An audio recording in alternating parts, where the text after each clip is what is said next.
अपने माता पिता के साथ चिड़ियाघर की सैर करने जाती है। अमृता छोटी बच्ची थी और अपनी माँ की गोद में बैठ कर सैर कर रही थी, इसीलिए चिड़ियाघर में उसके लिए टिकट नहीं लगता। उसकी मम्मी खुद के लिए और उनकी पापा के लिए टिकट लेने गई। भैया 2 टिकट देना। तो अमृता पूछती है, मम्मी मेरे लिए टिकट नहीं लोगे?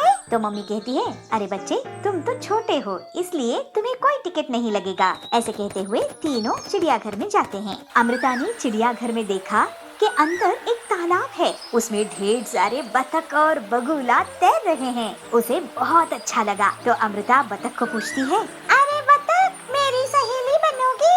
मुझे भी पानी में तैरना बहुत अच्छा लगता है, क्या तुम मुझे सिखाओगी? तो उसको उत्तर में बतख क्वक क्वक क्वक क्वक क्वक क्वक करते हुए हंसता है। उसके बाद अमृता ने देखा कि एक बंदर बैठा है, वह छोटे छोटे बंदरों को खिला रहा है और उसके पीछे पीछे छोटे छोटे बंदर भाग रहे हैं। तो अमृता मम्मी को पूछती है, अरे माँ मुझे खाना खिलाने के लिए आप मेरे पीछे भागते हो, मगर बंदर को देखो माँ आगे भाग रही है और बाकी बंदर पीछे।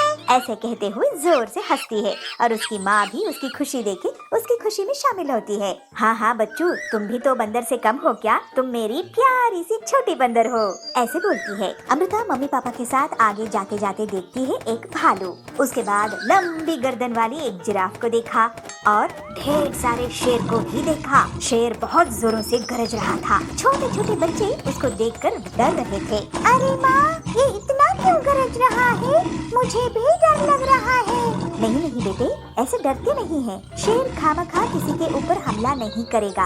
अगर उसको भूख लगी है तो सिर्फ भूख मिटाने के लिए ही वो शिकार करता है। ये तो पिंजरे में है ना, तो डर किस बात की? तो अमृता बहुत खुश हुई और नजदीक से शेर को देख के तालियां बजाने लगी। फिर अमृता ने देखा एक हाथी का झुंड और उसके छोटे छोटे बच्चे भी वहाँ पर थे। वह आपस में खेल रहे थे और इस तमाशे को वहाँ के सारे बच्चे देखते हुए मंत्रमुग्ध हो गए थे। बड़ा हाथी छोटे छोटे हाथियों के बदन पे अपनी सूंड में पानी लेते हुए नहला रहा है और छोटे छोटे हाथी लाइन से अपनी माँ के पीछे आगे घूम रहे हैं। अमृत ये सब देख रही थी और उसे लगा अपनी माँ की गोद में बैठ के जो सैर कर रही है वो गलत है। जब वहाँ से बाहर निकले तो अमृत अपनी मम्मी की गोद में नहीं थी। अमृत ने चिड़ियाघर में ये भी देखा कि बहुत छोटे छोटे बच्चे वहाँ अपने पैरों पे चल रहे थे। कोई भी अपनी मम्मी पापा के गोद में बैठा हुआ नजर नहीं आया। अमृता भी अपनी मम्मी पापा के हाथ पकड़ के अपने छोटे छोटे पैरों से चलने लगी। असल में अमृता एक डरपोक और बहुत ही जिद्दी बच्ची थी। उसकी जिद को कम करने और डर को भगाने के लिए ही अमृत के मम्मी पापा उसे चिड़ियाघर ले आए थे। अमृता खुद अपनी प्रेरणा से बिना गोद में बैठे चलते हुए देख के उसकी मम्मी पापा को बहुत खुशी हुई। इतना ही नहीं, अमृता चिड़ियाघर में रेलगाड़ी में भी सैर किया और ऊंट की सवारी भी की। सदैव बच्चे अनुकरण से सीखते हैं। बच्चों के मन के विकास के लिए उन्हें दुनिया का रूप दिखाना जरूरी होता है।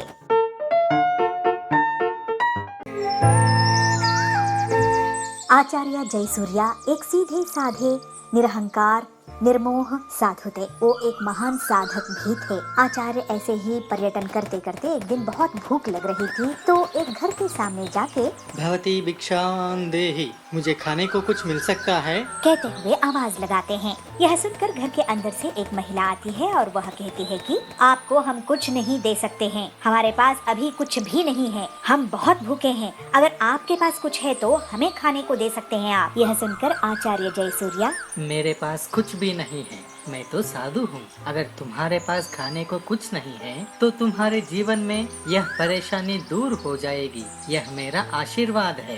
कहते हुए आचार्य आगे चल जाते हैं। घर के अंदर से उस महिला के पति बाहर आते हैं और वह कहते हैं कि कौन आया था? वह महिला कहती है, मांगने वाला आया था कोई, उसे बहुत भूख लगी थी, मैंने कह दिया कि हमारे पास कुछ भी नहीं है। यह बात सुनकर पति कहते हैं, ऐसा नहीं कहना चाहिए था, वह बहुत भूखा था, उसे खाना देना चाहिए था। पति की बात सुन के वह महिला कहती है, अगर हम ऐसे ही खाना बांटने लगे तो हमारे पास कुछ भी नहीं रहेगा। दोनों घर के अंदर आते हैं। घर में आके देखते हैं कुछ भी नहीं है। वह महिला कहती है, अरे हमारा सामान पता नहीं कहाँ चला गया, हमारे पास अब कुछ नहीं है बचा, ये कैसे हो गया? इसका मतलब है वह साधु सच्चा था। हमें चलकर उनसे माफी मांगनी होगी।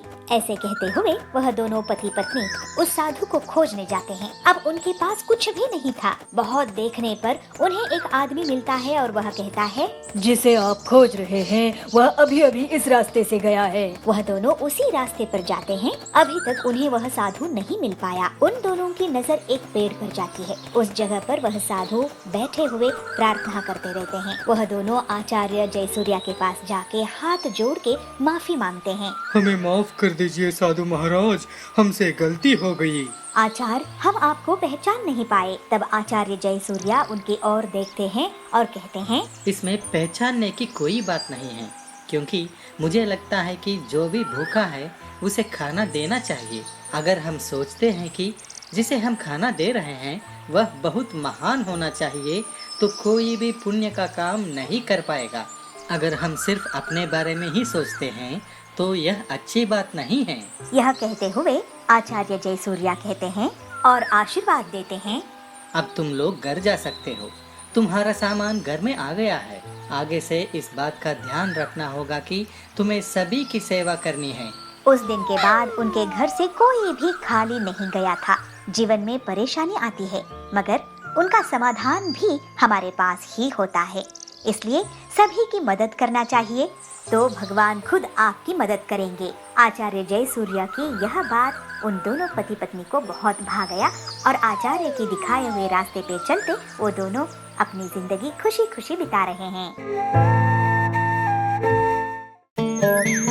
नंदन वन में पीलू चिड़िया अपने पति बबलू के साथ रहती थी। बबलू कबूतर बहुत ही आलसी था। वो कोई काम धंधा नहीं करता था। घर का खर्च चलाने के लिए पीलू चिड़िया पड़ोसियों के यहाँ कुछ काम कर लिया करती थी। ऐसे ही समय बीतता जाता है और पीलू चिड़िया को 2 बच्चे होते हैं। पीलू चिड़िया परेशान हो जाती है। वो सोचती है, हे भगवान अब तो 2 बच्चे हो गए हैं, मैं घर का खर्च कैसे चलाऊंगी? मेरा पति आलसी और निकम्मा है, इससे तो कोई उम्मीद करना ही बेकार है। इस तरह कुछ दिन बीत जाते हैं, लेकिन बबलू कबूतर आलसी का आलसी ही रहता है। पीलू चिड़िया उस पर एक दिन जोर से चिल्लाती है, अरे कैसे पति हो, तुम्हें हमारा कुछ ख्याल नहीं? अरे मेरा ख्याल नहीं तो कम से कम बच्चों का तो सोचो, कुछ काम करो, उनके भविष्य के बारे में कुछ सोचो। क्या तुम नहीं चाहते कि हमारे बच्चे भी दूसरे पक्षियों की तरह आराम से जिंदगी गुजारे? तुम्हें कुछ तो शर्म आनी चाहिए। बबलू कबूतर गुस्से से उठता है और कहता है, अरे कमबख्त, मुझे चैन से सोने दे, जब देखो चिक चिक करती रहती है। क्या मैं नहीं करता तेरे बच्चों की देखभाल? मैंने नहीं कहा था तुझे बच्चे पैदा करने के लिए, तूने पैदा करी है, तू ही उन्हें संभाल, मैं अब तेरे साथ नहीं रहूंगा, मैं चला। ऐसा बोलकर बबलू कबूतर घर छोड़कर चला जाता है और पीलू चिड़िया उसे देखती रह जाती है। वो सोचती है, अच्छा हुआ खुद ही चला गया, घर में रहकर भी इससे कोई मदद नहीं होने वाली थी। पीलू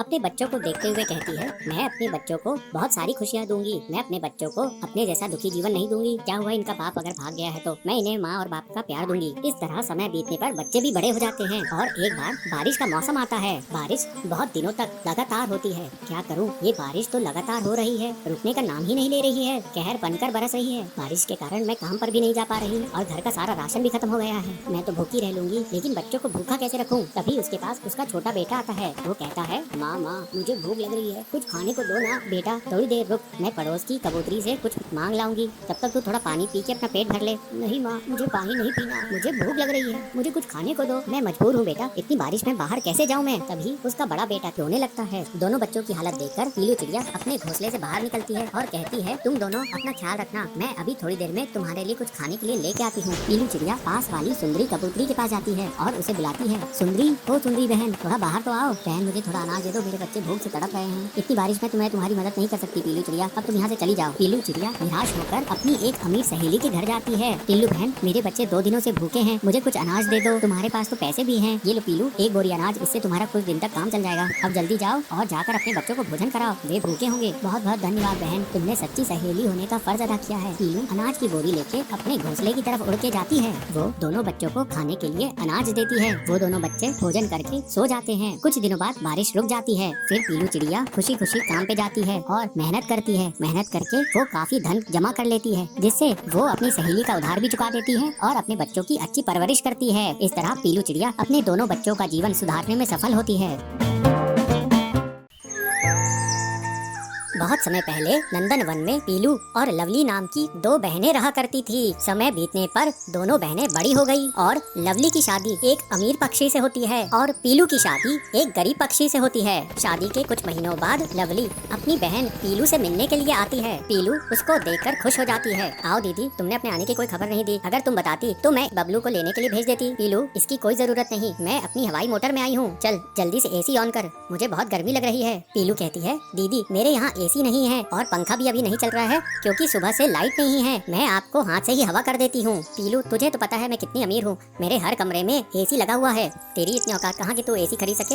ये पैसे ले और एसी अपने घर में लगवा ले। पीलू कहती है, दीदी आप ये क्या कह रही हैं? हम लोगों को एसी की कोई जरूरत नहीं है। लवली कहती है, पीलू मैं तो सोची थी कि मैं तेरे घर 4 दिन रुकूंगी, लेकिन अब लगता है मैं एक दिन भी यहाँ नहीं रह पाऊंगी। इस गर्मी में तो मेरा दम ही घुट जाएगा। शाम को मैं अपने घर वापस लौट जाऊंगी। पीलू कहती है, जैसी तुम्हारी मर्जी दीदी। पीलू उसे खाना खिलाने के लिए किचन में लेके जाती है। चलो दीदी अब खाना खा लो। लवली किचन में देखती है कि उसे जमीन में खाना परोसा गया है तो वो कहती है, पीलू तुझे पता तो है मैं डाइनिंग टेबल में ही खाना खाती हूँ, मैं जमीन पे बैठ के खाना नहीं खाती। मेरे घर बड़ी सी डाइनिंग टेबल है, तुम मेरे कभी घर आना और डाइनिंग टेबल पर खाना खाकर देखना, कितना मजा आता है डाइनिंग टेबल में खाना खाने का। पीलू, मुझसे तेरी हालत देखी नहीं जाती, तू कहे तो तेरे जीजा जी से बबलू जी के लिए उनके ही ऑफिस में बात करूं मैं।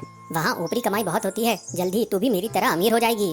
नहीं दीदी, हम लोगों के लिए ईमानदारी की 2 सूखी रोटियां ही अच्छी है, हमें ऊपरी कमाई नहीं चाहिए। पीलू की बात सुनकर लवली हैरान हो जाती है और वो थोड़ा गुस्सा हो जाती है। कहती है, पीलू मुझे तेरी यही बात अच्छी नहीं लगती, लेकिन फिर भी सोचना, क्योंकि मैं तेरे भले के लिए कह रही थी। ठंडे दिमाग से सोचना, फिर मुझे बताना, मैं तेरे जीजा जी से तेरे पति के काम के लिए बात करूंगी। इतना कहकर लवली अपने हवाई मोटर में बैठकर चली जाती है। कुछ दिन ऐसे ही निकल जाते हैं और उसके बाद पीलू चिड़िया के पति का प्रमोशन हो जाता है, उसकी आमदनी बढ़ जाती है। अब पीलू को कोई भी चीज की कमी नहीं थी।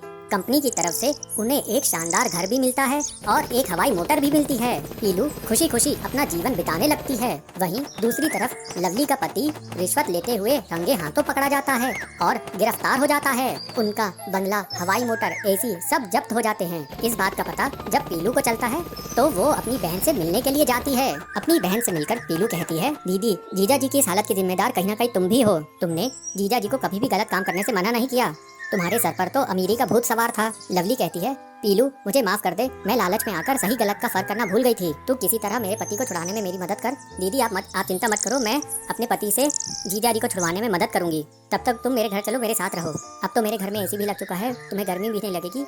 लवली कहती है, पीलू मजाक छोड़ो, अब मुझे गर्मी से कोई फर्क नहीं पड़ता। अब से मैं और मेरे पति ईमानदारी का जीवन जिएंगे। कुछ दिनों बाद पीलू चिड़िया के पति की मदद से लवली चिड़िया का पति जेल से रिहा हो जाता है। अब वे दोनों ईमानदारी की जिंदगी बिताने लगते